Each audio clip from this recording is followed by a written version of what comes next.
Elle va être rejointe par Hélène Lallet, présidente d'Empreinte, qui vont nous parler de la grande question qui est comment agir ensemble, justement. Donc la transition est magnifique.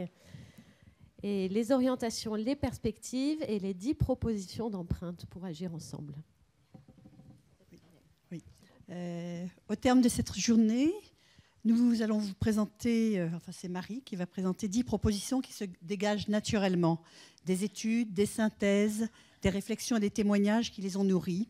Cette journée très dense ne doit en effet pas être l'aboutissement de notre mobilisation, mais le début de l'action que nous entendons porter avec vous sur la place publique. Donc, Marie. Oui, alors, on entend ? On avait envie d'être un peu efficace, pragmatique, proactif.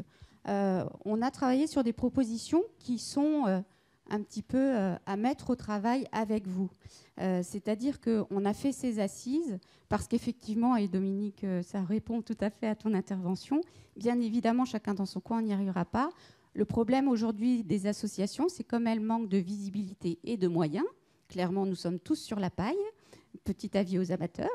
On a du mal, au-delà de l'action de nos associations, à travailler ensemble parce qu'on n'a pas les moyens de s'organiser, le temps de le faire, les ressources matérielles, financières et humaines disponibles. Alors voilà, c'est vrai que du coup, nous voyons grand puisque, alors je ne sais pas dans quel sens il faut aller, c'était pas ça. La prochaine, c'est là. Ouais. On vous fait 10 propositions qui sont classées en 4 thèmes. Donc le premier, c'est développer l'accompagnement. Comment on vous propose de le faire ? En offrant systématiquement une information et un soutien aux proches. C'est-à-dire que pour nous, il y a 2 choses différentes.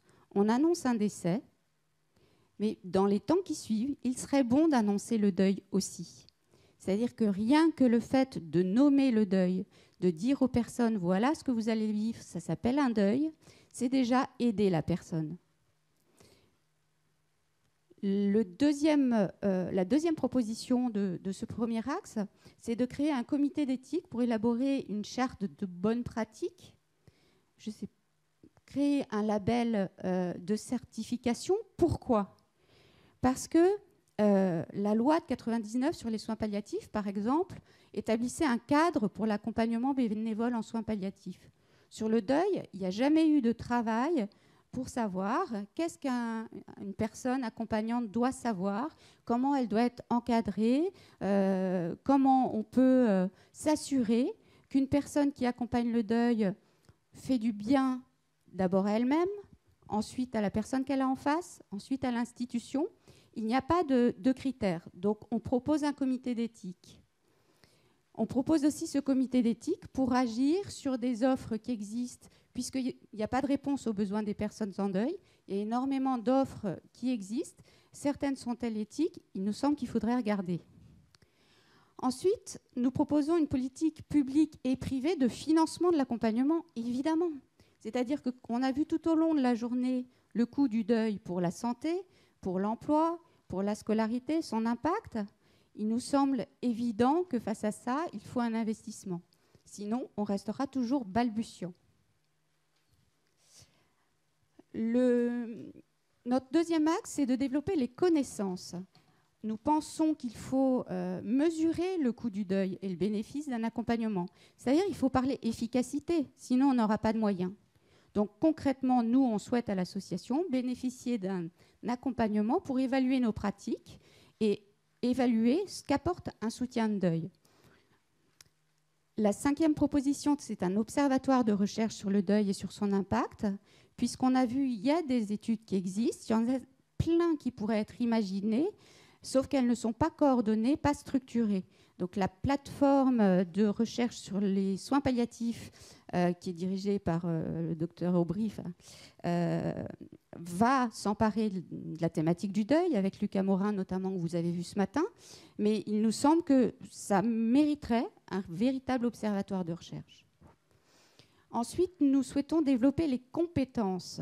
C'est-à-dire qu'il nous semble que, moi la première, quand j'avais rencontré Christophe Fauré, je lui avais dit, voilà, je voudrais accompagner les personnes en deuil, mais je ne sais pas si je peux, parce que je suis assistante sociale, je ne suis pas psy, et je ne suis pas du tout sûre d'être capable.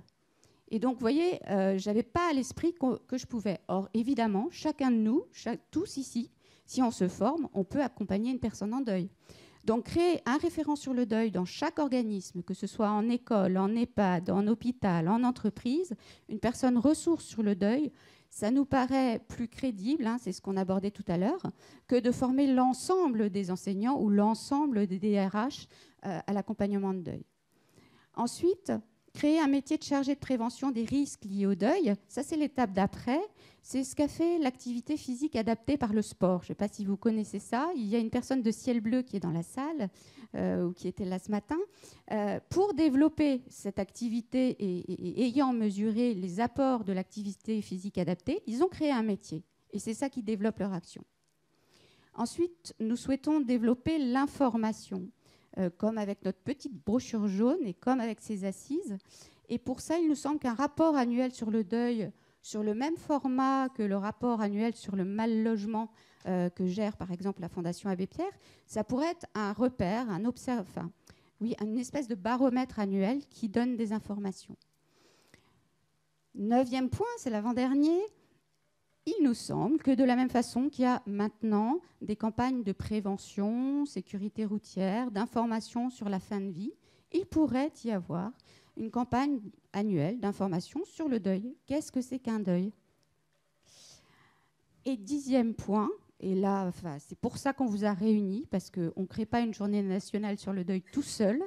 Donc, notre objectif, ce serait que y ait ce temps fort institutionnalisé d'une journée nationale sur le deuil où on peut en parler, peut-être pas à la Toussaint, parce que la Toussaint, c'est la fête des morts, et le deuil, c'est quand même les gens qui sont vivants. Donc voilà, cette journée nationale, on a besoin de relais, on a besoin de partenaires pour la porter, et on a besoin, pour pouvoir créer ça en interassociatif, de moyens pour animer le réseau interassociatif. Donc c'est l'ensemble de ces 10 points qu'on vous propose de mettre au travail. Concrètement, comment ça va se passer? Vous allez recevoir à l'issue de ces assises non seulement les actes de ces assises avec les présentations, sauf si les personnes s'y opposent, nous aurons aussi la captation vidéo de ces assises, mais vous recevrez aussi un questionnaire en ligne. Voulez-vous et pouvez-vous, et de quels moyens, participer avec nous à la création d'un plan national d'action pour l'accompagnement de deuil en France? Donc, ça sera en lien avec le sénateur Jomier que vous avez vu ce matin et qui s'engage à travailler là-dessus, y compris au besoin sur une législation adaptée. Ce sera peut-être avec l'un des 3 ministères qui nous a accordé son haut patronage, et je l'espère. Il nous semble que accompagner le deuil, ça coûte moins cher que de ne pas l'accompagner. Et il nous semble qu'empiriquement, on peut dire qu'une personne accompagnée va mieux qu'une qui ne l'est pas. Donc on peut peut-être faire l'économie des mesures chiffrées et ensemble agir. On vous proposera ça par mail à l'issue de ces assises. Voilà. Donc je vous remercie énormément pour votre présence à tous. Je ne vais pas remercier individuellement parce que si je le fais, je m'expose à des trous et à des erreurs et ce serait vraiment malvenu. Je pense que ce qui me semble important, c'est de remercier le comité de pilotage de ces assises. On était un groupe à se réunir avec l'agence et 6 personnes de l'association tous les 15 jours. Et je pense qu'on a fait du beau boulot, donc on était fiers de vous le présenter. Merci beaucoup d'être venus.